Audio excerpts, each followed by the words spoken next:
ஜெய ஜெய சங்கர ஹர ஹர சங்கர. ஸ்ரீ மகாபெரியவாச்சரணம். தெய்வத்தின் குரல் முதல் பாகம். தேவதா மூர்த்திகள், அவதார புருஷர்கள், அம்பாளின் இருப்பிடம். பராசக்தி இல்லாத இடம் ஏதும் இல்லை.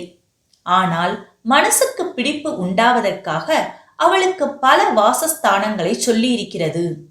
முக்கியமாக ஸ்ரீவித்யா என்கிற தேவி உபாசனா மார்க்கத்தில் சொல்கிற போது அவள் அமிர்த சாகரத்தின் மத்தியில் மணித்வீபம் என்கிற மணிமயமான தீவில் இருப்பதாக சொல்கிறோம்.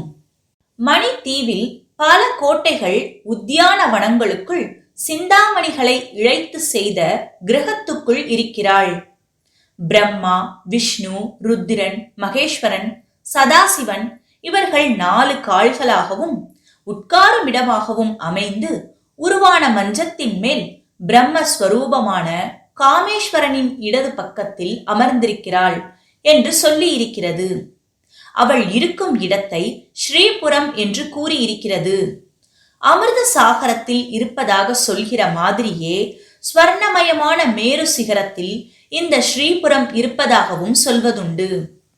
தியானம் செய்வதற்கு பரம சௌக்கியமாக இன்னொரு வாசஸ்தானமும் சொல்லி இருக்கிறது. லலிதா சகசரநாமத்தின் பலஸ்ருதியில் சொல்லி இருக்கிற இந்த முறையில் பல மகான்கள் அவளுடைய இருப்பிடத்தை தியானம் செய்து பரமானந்தத்தை அனுபவிக்கிறார்கள். அது என்ன என்றால், பூரண சந்திர மண்டலத்திற்குள் அம்பாள் அமர்ந்திருப்பதாக தியானம் செய்வதாகும். சகசரநாமத்திலே சந்திர மண்டல மத்தியகா என்று ஒரு நாமம் வருகிறது. பார்க்க பார்க்க தெவிட்டாத அழகுள்ளது சந்திரன். நிலா சாப்பாடு, நிலாவில் பாட்டு கச்சேரி எல்லாம் வைத்துக்கொண்டு சந்தோஷப்படுகிறோம். இருந்தாலும் எலக்ட்ரிக் ஜோடனை அதிகமாகிவிட்ட இக்காலத்தவர்களுக்கு சந்திரன் அருமை தெரிந்திருக்க நியாயமில்லை. சீதளமான அதன் பிரகாசம் அலாதியானது. கண்ணை உறுத்தாத ஒளி வாய்ந்தது சந்திரன். அதிலும் பௌர்ணமி சந்திரனின் அழகு விசேஷம்.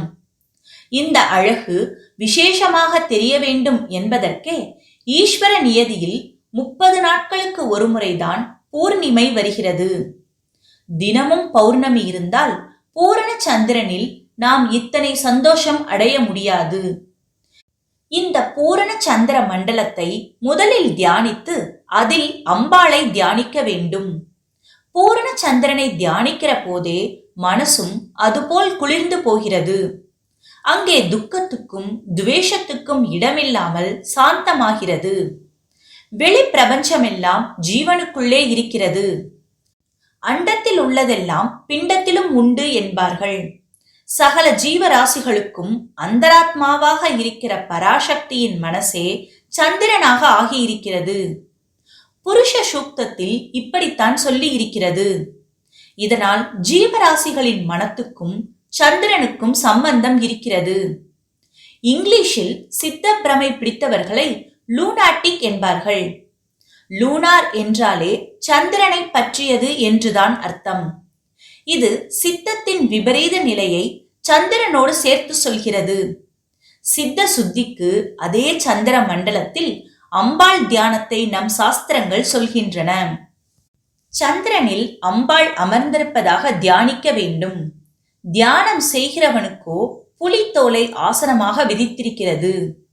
சந்திரனுக்கு நேர் எதிராக புலி என்றால் உக்கிரமாக இருக்கிறது. புலி எப்படி தன் லட்சியமான இரையை ஒரே பாய்ச்சலில் பிடித்து விடுகிறதோ அப்படி நம் தியான லட்சியத்தை மனசு விடாப்பிடியாக பிடித்துக் கொள்வதற்கே வியாக்ராசனம் விதித்திருக்கிறது.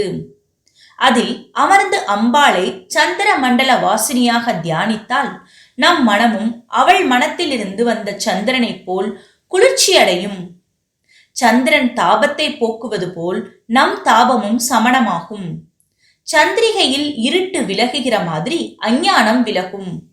சூரியனை ஞான ஸ்வரூபமாக சொல்லி இருக்கிறது. ஆனால் சூரிய பிரகாசம் தாபம் உண்டாக்குகிறது. அதுவே சந்திரனில் பிரதிபலித்து பரம சீதளமாகிறது. சந்திரனுக்கு ஸ்வபாவமாக ஒளி கிடையாது. அம்பாள் சூரியனைப் போல் ஸ்வயம் பிரகாசமாகவும் சந்திரனைப் போல் சீதளமாகவும் இருக்கிறாள். தாபத்தை போக்கும் போதே ஞான பிரகாசமும் தருகிறாள்.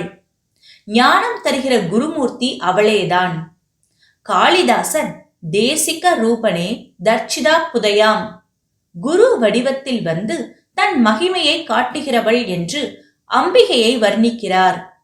எனவே சந்திர மண்டலத்தில் குரு பாதத்தையும் தியானிக்கலாம். நம் தாபங்கள் விலகவும் ஞான பிரகாசம் உண்டாகவும் நாம் எல்லோரிடமும் குளிர்ந்து இருக்கவும் இம்மாதிரி சந்திர மண்டலத்தில் அம்பாளையோ குரு பாதுகையோ தியானிக்க வேண்டும். அம்பாளையோ குருவாக தியானிக்க வேண்டும்.